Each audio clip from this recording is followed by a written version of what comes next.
Est-ce que l'État fait quelque chose par rapport aux sans-abri ou est-ce qu'il laisse vraiment, on va dire, à la Croix-Rouge ou à tous ces Alors non, ils services? font quelque chose parce que c'est leur mission et c'est leur responsabilité.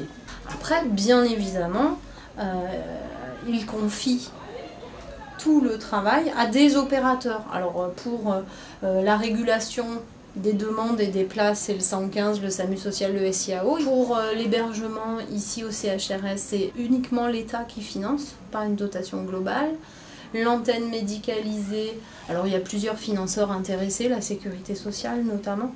Le SAMU social, il y a la ville de Nîmes qui participe. L'État, il intervient partout pour le financement et pour...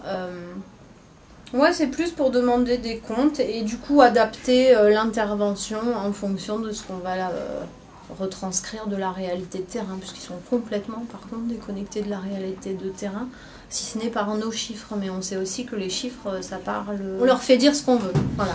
Mais du coup, on s'aperçoit notamment, là, sur la période hivernale qui vient de finir, que les chiffres donnés par le 115, par exemple, laissaient apparaître des places d'hébergement disponibles sur le Gard. Donc, par exemple, il y avait de la place disponible à Pont-Saint-Esprit.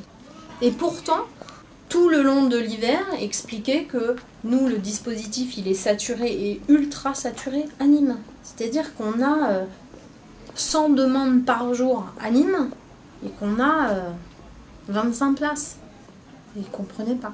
Et que quand vous proposez aux gens d'aller à Vauvert, à Alès, à Pont-Saint-Esprit, il n'y en a pas un qui veut y aller. Parce que sa demande, elle est à Nîmes, parce qu'il connaît 2-3 personnes à Nîmes, parce qu'il a des démarches à faire à Nîmes. Et là-bas, à Pont-Saint-Esprit, ils ne connaissent pas, ils connaissent personne, ils ne connaissent pas les structures ou les salariés des structures. Il n'y a pas cette petite relation qui fait que c'est plus simple ici que là-bas.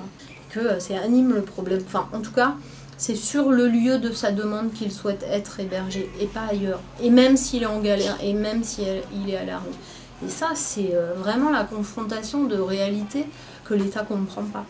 En tout cas, la réponse apportée ne correspond pas aux besoins, territorialement. Parce qu'on a beau payer le trajet, hein, ou les accompagner là-bas. Oui, ils sont complètement perdus, voilà. Quoi. Ils sont... C'est ça, ils sont encore un peu plus déracinés qu'ils ne sont déjà en étant à la rue.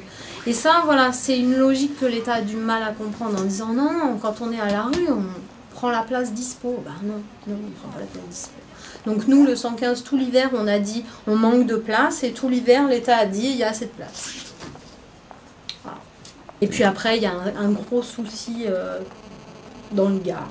Parce que là c'est général, c'est qu'il n'y a pas de place pour héberger des familles. C'est que pour l'individuel alors, ce qu'on disait. Oui, une personne seule, qu'elle soit homme ou femme, on va trouver une solution. Un homme avec un enfant, une femme avec un enfant, un couple avec un enfant, là, c'est mission impossible. C'est-à-dire ils sont soit séparés, soit... Non, ils sont soit pas hébergés du tout. Soit pas hébergés du tout, d'accord. C'est carrément la demande même qui est rejetée. C'est l'enfer. Oui, parce qu'en fait, on n'a aucune structure qui peut accueillir ce type de profil. Voilà. C'est pas qu'on ne veut pas les héberger, il n'y a pas de place. Ou alors, quand le peu de place qu'il y a, il y en a une pour tout l'hiver. Donc ça, c'est un gros souci. Et les personnes accompagnées d'animaux. Voilà. C'est les deux points noirs du Gard. Je vais illustrer ce que dit Sandra. Je ne sais pas si l'exemple est bon, mais en tout cas, moi, il m'a frappé. Je suis sorti vendredi avec le SAMU. Ah bah oui, puis c'était le bon jour vendredi. On a rencontré un jeune qui s'est effondré en larmes quand il nous a vus. On le connaît, hein. Ce jeune s'est effondré en larmes, donc on l'a pris un petit peu à part du groupe, on lui a demandé pourquoi il pleurait. Il a 26 ans. Il pleurait parce que la police venait, je pense qu'elle a bien fait, ça c'était une opinion personnelle, venait lui enlever sa fille de 3 mois avec sa mère. Il dormait dans une voiture. Donc je peux comprendre que par mesure de protection, la police protège l'enfant, le bébé, quoi, hein, et la mère avec. Donc il se retrouvait toujours à la rue, mais séparé de sa femme et de son enfant. Il est diplômé maçon, donc il pourrait se trouver du boulot, mais on ne lui donne pas de boulot parce qu'il ne peut pas, à tort ou à raison, il ne peut pas justifier d'une domiciliation, enfin bon, je passe les détails. Mais ça, c'est des positions qui vont encore plus, je ne sais pas ce que tu en penses Sandra, mais encore plus faire effondrer le personnage.